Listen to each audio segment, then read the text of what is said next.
Okay, we're next up we have Shaye Moon, who is from Workforce Services, and she runs the Employment First program for the state of Wyoming. She's a consultant. I first met Shaye when I was basically appointed to the Employment First task force. Um, she basically runs that program. It's a great program. If you don't know about it, you're going to learn. And I don't want to kind of jump on your. We at ANI have been working with Employment First, especially with HRD, to get other agencies to hire folks with disabilities, and we've been pretty successful so far. So it's been a really good program, and it's definitely a good program to think about when you have a spot. You might have an intern available. They might be able to get you an intern that has maybe has some disabilities, but it's amazing how much they get out of the internship, and they can put that on their resume and go out into the world. It's really a wonderful program. So, Shaye Moon. Thank you very much. You guys all hear me okay? All right. Well, thank you so much for the introduction, Trish. I appreciate that, and I have enjoyed working with you guys as well. And I will get into specifics about the internship program here in a little bit, but I first want to start out by sort of telling you a little bit about vocational rehabilitation, what we do, how our services look and work, what our process looks like, and things like that. The Division of Vocational Rehabilitation actually lies under the Department of Workforce Services. I always sometimes say that it's like the lesser known division of Workforce Services. I think that a lot of people are familiar with employment and training and OSHA and workers' comp and some of our other divisions, but we're relatively small at 29 counselors statewide and 4 regional managers, and then just a handful of administrative staff. So I actually work out of the DWS admin offices here on South Greeley in Cheyenne. And my background, I came from the field. I worked as a VR counselor for about 9 years, and then the last couple years I've been doing this program. So just trying to get things up and running, do more work with employers, and again, I'll get to that and talk a little bit more about my specific role day to day. So we are a federal state program. We are both federally funded, state funded, primarily federally funded. We work with youth and adults with some sort of disability, so some type of barrier or impediment to employment. That can be a lot of different things, anything from a cognitive disability to psychological disability. Maybe it's anxiety or depression, vision loss, hearing loss, learning disability, onset of a brain injury after a car accident. Intellectual disability is another one, individuals with intellectual disabilities. Lower back injuries. So we get some workers' comp referrals, people that have come from construction, or maybe they've worked in an oil field their entire life. Now they want to get retrained to go into something that's more sedentary. We see a lot of those individuals. Addiction, movement disorders. I mean, the spectrum of disability that we work with is so broad. And what we're looking for is to see if that disability presents as an impediment to employment. So if they're not able to do their job due to their disability, or they're not able to keep a job based on their disability. So we do get times when we have somebody come in, and we have had state employees come in and say, you know, I've been working for this division, for this department for 20 years, and now I'm struggling in these areas and I want to maintain my job. So we can go in and provide that mediation, if you will, and just make sure that the person that's seeking our services is getting what they need to be able to be successful in that position, and ultimately to be able to keep that job and maintain that job. We have 16 field offices around the state and 20 satellite offices. So we are everywhere. Just to tell you a little bit about our process, we get referrals from employers, we get referrals from, you know, self-referrals, family members, physicians, therapists, psychologists. Really, we have people come in the door a variety of different ways and for a variety of different reasons. But we get them in, we have them fill out an application, and we really try to identify what it is that they're struggling with, what it is that they might need to be able to maintain their jobs or to be able to find employment that's within their limitations. So we may do a series of testing. We may have somebody come in that really doesn't have any idea what their disability is or that they really have a disability. But as we start talking, we can kind of sort of identify, okay, this is maybe what I'm seeing, and this is how we might be able to have you evaluated so we can get some real specific diagnostic information. And so we work with the person on that. In some cases, if they're already employed, we work directly with the employer. What are, from your viewpoint, what are the issues that this person is having on the job? What are their needs? Do you need our help to be able to support them? Do we need to pay for certain accommodations or assistive technology? And we would work with the employer as a partner on that. We determine eligibility based on there being a documented disability and there being an impediment to employment. And then once we've done that, we write a plan for employment. So what that looks like is the person's vocational goal. That can be to maintain employment or to gain a job in a certain field. And then all the services that we're going to provide to that individual to be able to be successful in that job. And so one person's plan for employment is going to look very different from another's. It's very individualized on a case-by-case basis. Once we have signed the plan and agreed, then we will implement those services. So if, for example, we have somebody that is working and they need a specific, maybe it's an ergonomic chair for work, that would be part of their plan for employment. And we would identify that in there and then be able to provide those services to that person. Our ultimate goal is employment. So once they've been able to maintain employment successfully for 90 days and we've gotten everything that we've agreed to as part of their plan, then we look at case closure at that point. And then we can follow along to make sure that person has the support they need to be able to maintain their job and that we're not running into additional issues that's related to their disability. So our overall goals is to empower people with disabilities to maximize employment. And I am not clicking. I'm so sorry. Just talking. Happens. So promoting inclusion and integration into society. So we want people with disabilities to be able to work in the community. It's really as simple as that. We're seeing a shift away from the sheltered workshop settings for people with disabilities, especially those with intellectual disabilities, into more community-based employment.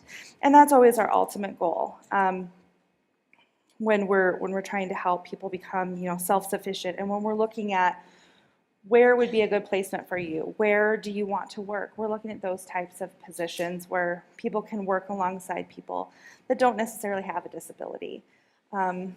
So that's very important to us and kind of the framework from which we do our jobs. Let's see here. So our role is really multifaceted. We work as a partner with the client, and we also want to work closely with the employer. So we really have that dual customer approach where it's important that we are client focused, that we are customer focused, but it's also important that the employer feels like they have the support that they need to be successful in helping their employee with a disability. We also understand that that is equally important as well. Planning and organizing services with the client's input on an individual basis. And then we address the needs, like I said before, in the plan we address those very specific needs that the person requires to be able to be successful in a job. So I talk about employment first. Really, it's really a framework for systems change. It is a national movement, just talking about that all people with disabilities have the right to work in the community and be fully integrated into society. It's really as simple as that. It's shifting our thinking into the people with disabilities can work. So it's what are you good at? not asking someone, can you have a job? We just presume that they can. And that job might be 3 hours a week. It might be full-time. It can look very different for each person, but we believe that everybody has something to contribute in employment. So, and working just becomes the expectation. It's no longer really the exception. So again, competitive integrated employment, that's a lot of what I talk about when I go out and I do education around this employment first topic and what does that mean in VR. And really it's just equal pay for equal work, essentially. It's an employee with a disability being able to work in the community alongside their peers that don't have a disability. It's making the same wages, it's having the same opportunities for advancement, same access for benefits, things like that. So simply put, that's what it is. I kind of went over that. And then my role really is education and outreach around what VR does. Having businesses understand about disability inclusion, how to make their business more inclusive, that we do have a talent pool just within our vocational rehabilitation, that we have people that are ready and willing to work and are highly qualified for the positions that they have open.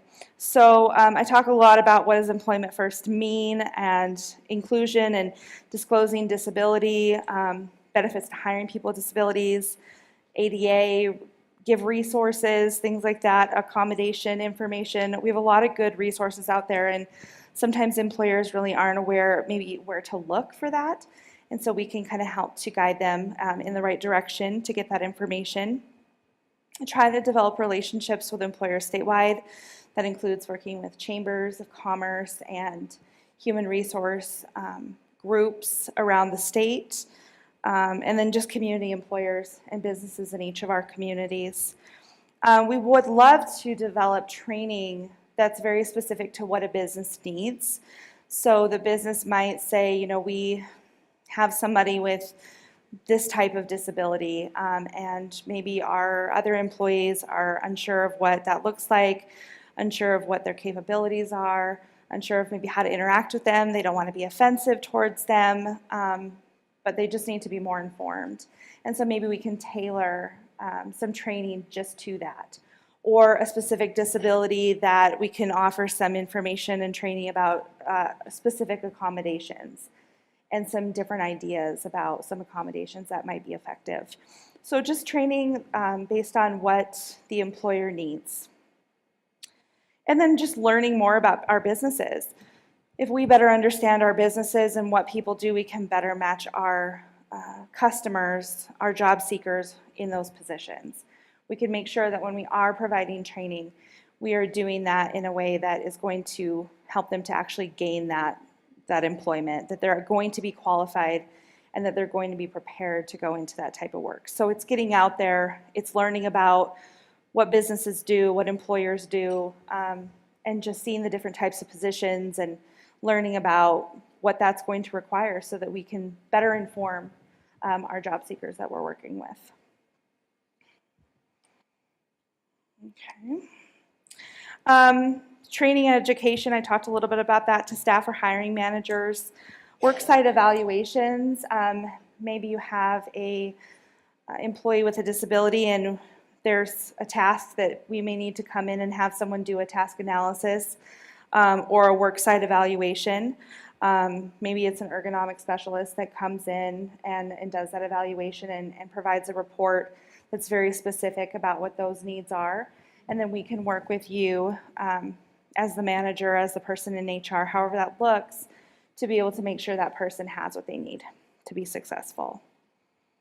And then work accommodation, and I mentioned that too, consultation. So specific accommodations that would be consistent with the person's specific disability. ADA consultations provide just information, resources and materials about employment and disability.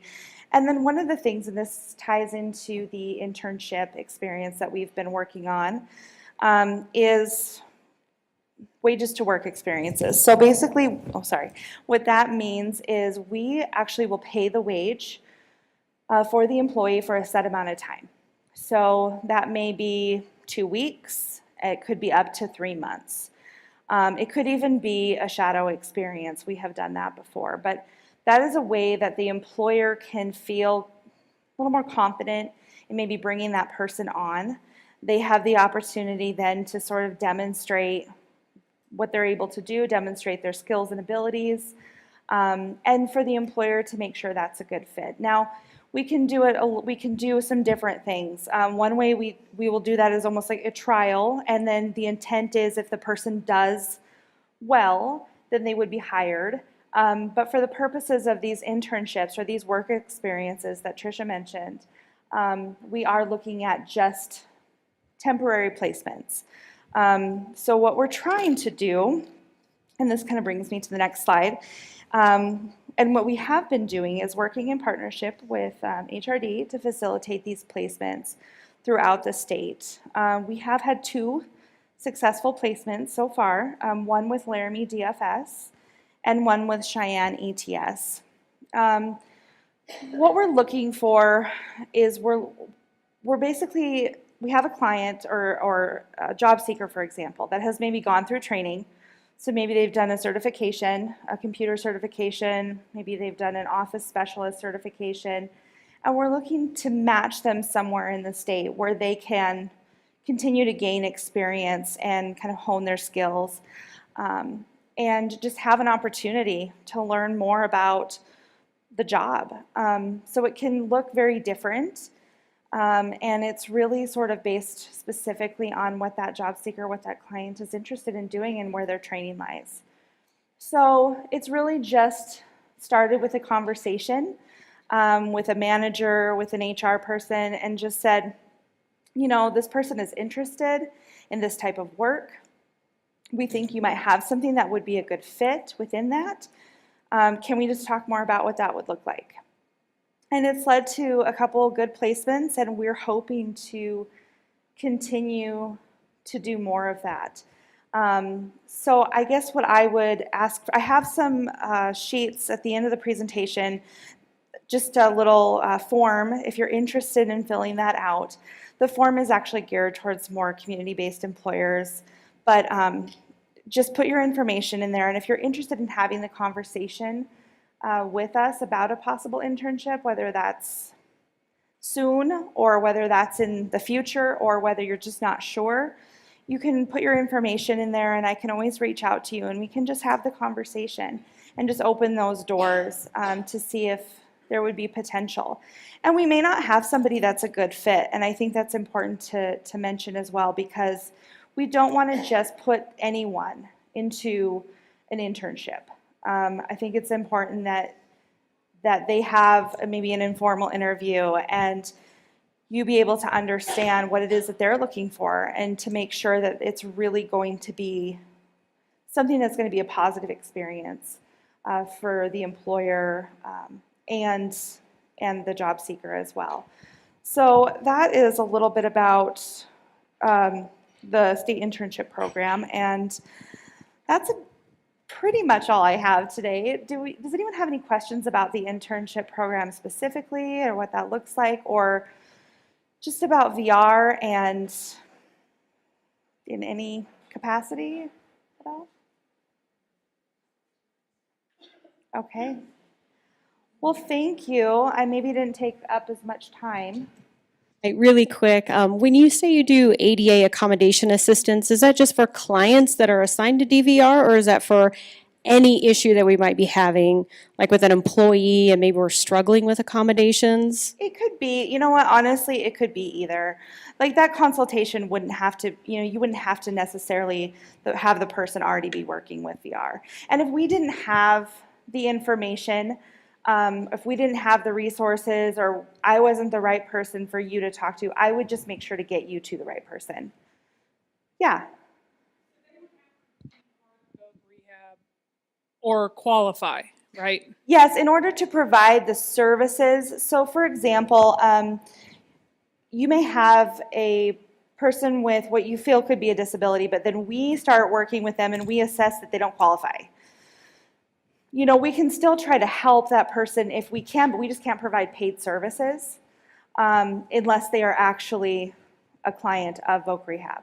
And there is a process to that happening. However, if the person's already working, we want to make sure the person can maintain their job. So we're going to do things as swiftly as we can to make sure that we get in there and we get them the support, and then we get you the support you need to help that person so they don't lose their job. That's, for us, someone losing their job because of a disability that's the last thing we want to happen. So that's great. Yeah. Do you anywhere on your website or maybe possibly a brochure of the different services you do provide? We recently had an employee who was struggling with dyslexia. Okay. And so we somehow found your guys' number and sent him to you, and I'm hearing that it's been very successful. Okay. So is there, I don't know, something out there that I'm not aware of and you could point me to? So we have, and you said you had seen our website. So under Department of Workforce Services, we have the vocational rehabilitation tab, and you can look under there. But we also have a handbook that I could give you that has more information, and maybe we can just connect after this, and I'll give you my card, or you can give me your card, and I'll make sure you get that. But the handbook is much more detailed, and it really goes into services that we can provide. There are so many types of services that we can provide that it's really hard to list them all, because if we can tie it to employment, or if we can tie it to their disability, there's a lot of freedom that we have to provide a lot of different services. Yeah, you're welcome. Thank you.